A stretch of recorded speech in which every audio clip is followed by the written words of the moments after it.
Hey guys, so yes, this is my school project, my English project, and it's okay if you don't want to listen or whatever, or watch it or whatever. It's just really cool learning about something that really interested me, and that I was a part of, and it was fun getting to hang out with my teacher's aide, and that taught me. And yeah, hope you guys enjoy, and hope you guys learned something new from this interview about resource classes.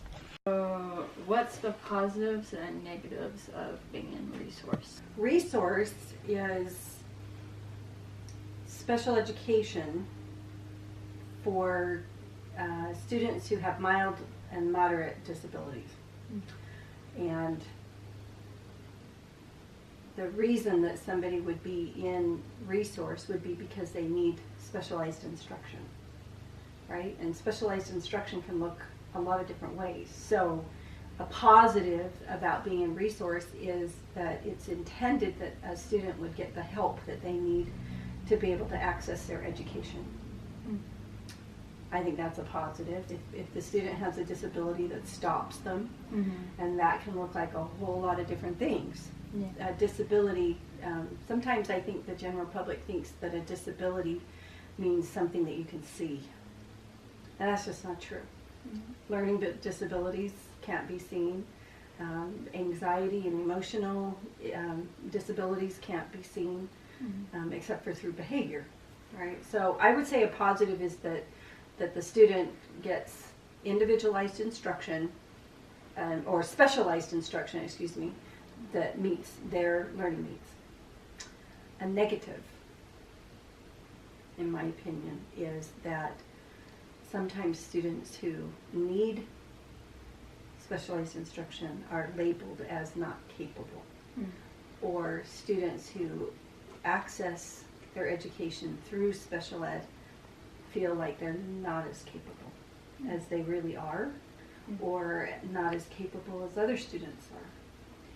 I'm sad that those issues are there, but I would say that that's one. But I would also say that sometimes students who qualify for services in special education don't need it as much as maybe they think they do. And so we sometimes have students who don't perform as well as they could if they were expected to do more in another setting. That's a negative in my mind. So what's the process, or like what happens in resource classes? What happens in resource classes? Well, in elementary school, resource classes are, at least in our school district, are what we call a pull-out. So a student leaves their general ed math class to go to a little classroom with a small group or one-on-one instruction, and then they go back to their regular classroom for the subjects that they can do. When we get to secondary schools in Davis District, they are not pull-outs anymore. They replace. So as a resource teacher in a junior high, I would teach a full class, 45-minute class of that subject. So they receive a full class of specialized instruction. But because they've struggled in math, often they don't have all the skills that they need to perform on grade level. So I have to spend some time reteaching some of the earlier skills so that they're ready to take on grade level. That's always the goal, is to have the student performing on grade level. I may also teach not all of the principles that the general ed class can get to, but I would teach the grade level principles as much as I could in that time frame. Which leads me to another negative, and that is that often in a resource classroom you don't have time to teach all the same standards that you would, because typically a resource student doesn't move as quickly, or needs more time on some of the pre-skills to be able to do the grade level skills. So every year spent in a resource classroom is also time lost in their ability to take on all the skills.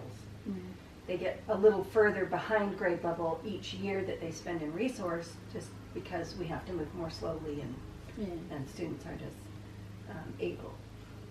That's a negative in my mind, but it's not a reason not to do resource. It's just a fact. What do you think was your greatest impact? Oh, you know what? I think the most important thing that I can teach students is that they can do anything that they choose to do. That it's important that I believe in them, that I know that they're capable, and it's important that they know they're capable. It doesn't matter what it is. I can't teach you math if you don't feel you're capable of learning math. And a lot of times, at least in the secondary schools, kids come to me with that attitude that I can't learn math. I'm not good at math, I can't do it. But I feel that my greatest success is when they leave my classroom feeling like they can. And that can be every day.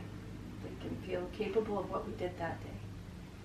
And then they build that attitude that I can do it. That's right. And then you can learn math. So that's how I feel about it. Teaching them that they can do. Having a disability doesn't mean you can't. What are some statistics of the benefits of resource? Across the nation, and this is all students, not just resource students, but all students. Once our students hit junior high and high school, their math scores start dropping. We do really good through elementary school, and then we kind of plateau, and then we drop off in our abilities compared to China, Japan, the Asian countries, right? And in resource, we drop off even more. And that, in my mind, is to be expected because we're not going through as much material. We just can't, right? Yeah. Well, I feel like there are things that we can do about that. And I have spent the last 3 years working towards the things that I think can help that. I have changed my teaching practice, and I also measure what we call accomplishment differently. So in the state of Utah, we administer the SAGE test, and SAGE is kind of an end-of-level assessment. And I have accepted that the students I teach are not going to test well because they don't have all the same understanding, right? But the SAGE test lets me measure growth. So from where they were at the end of 6th grade to where they are at the end of 7th grade, not in skills, but in their increase in skills. And I can have very high growth scores, and I do. And I believe that's because of the kind of teaching I do, and because I work hard to teach students that they can. I don't just tell them, I prove it to them that they can learn math. So that's one end of the statistics. Resource students tend to test lower overall because they're behind and because it's difficult to catch up. I know that's the goal, but I don't see it as being very realistic. Once we fall behind, we tend to get left behind. I don't think we need to, but that is how it comes, right? What was I going to say about that other statistically about resource? Resource students tend to be 7 to 10% of a population. I think that we can do better than that. I don't think that we need to have quite that many. 10% seems a little high to me of students who really need specialized instruction. I think there are things that we can do in our general ed classrooms to accommodate needs like that for all students. Awesome. So that's how I feel about it. Cool. Anything else you want to share about resource classes? I would love to share the idea that I don't like the term disability, because I think that all people are able to learn. Mm-hmm. Some do it more happily than others. Some do it more willingly than others. Mm-hmm. But I have never felt that people learn all the same way or all at the same time. Just like a baby learning to crawl and to walk does it at different times, right? Well, we all do all things differently. And so I don't enjoy the word disability, because I believe all people have ability.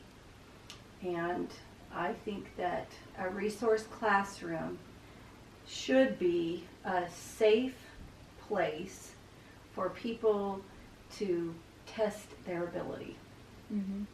when it feels like they don't have it. And that's just how I feel about it. I don't enjoy a classroom where kids don't feel like they have to work. Mm-hmm. And I don't enjoy a classroom where they argue about doing the work. That's not what resource is. That's just kids saying, I'm not going to do it. Mm-hmm. And sometimes that gets confused in people's minds. But those who want to learn can learn. And sometimes they need a little help understanding a different way to think about it. Sometimes they need a little bit of motivation. And sometimes they just need someone to believe in them. And all of those things should be found in a resource classroom. But I also think those things should be found in any classroom. Okay guys, if you liked that video and learned something new, please comment down below what you learned, and also please like and subscribe. And I am having very big plans coming up, so I'm excited for that. So hope to see you guys later, and remember who you are and what you stand for.